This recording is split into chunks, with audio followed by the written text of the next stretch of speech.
Hi friends, మేము ప్రస్తుతానికి ఇప్పుడు బ్యాంకాక్లో ఉన్నాం.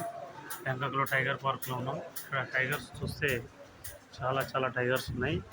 టైగర్స్ ఎవరికి ఏమి హాని తలపెట్టవు. ఈ టైగర్స్ను మనం దగ్గర నుంచి ఫోటో కూడా దిగొచ్చు.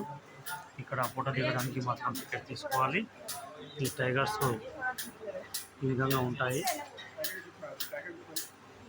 మరి ఇక్కడ ఆ నిర్వహణ ఏ విధంగా ఉంటుందో తెలియదు, కానీ టైగర్స్ మాత్రం ఎవరిని ఏమి అనవు. చేపెట్టి మరీ ఫోటో దిగవచ్చు, పట్టుకొని మరీ ఫోటో దిగవచ్చు. ఈ అవకాశాన్ని ఇక్కడ బ్యాంకాక్లో మాత్రం కల్పిస్తారు. ఇదే అవకాశం మన యొక్క తెలంగాణ రాష్ట్రంలో టైగర్ జోన్లో కల్పించినట్టయితే అక్కడ పర్యాటకుల సంఖ్య కూడా పెరగవచ్చు.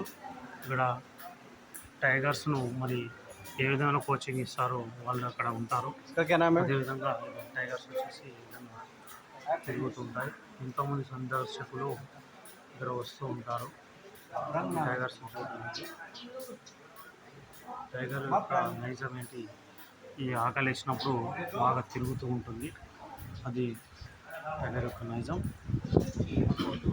మీరు కూడా టైగర్స్ని చూడాలనుకుంటే ఈ యొక్క పటాయాకు బ్యాంకాక్ రావాల్సి ఉంటుంది. కాబట్టి టైగర్స్ని చూడడానికి ఒక చిన్న నుంచి పెద్ద దాకా ఉంటాయి. అప్పుడు ఈ వీడియో నచ్చినట్టయితే మీకు షేర్ చేయండి, లైక్ చేయండి. Thank you so much.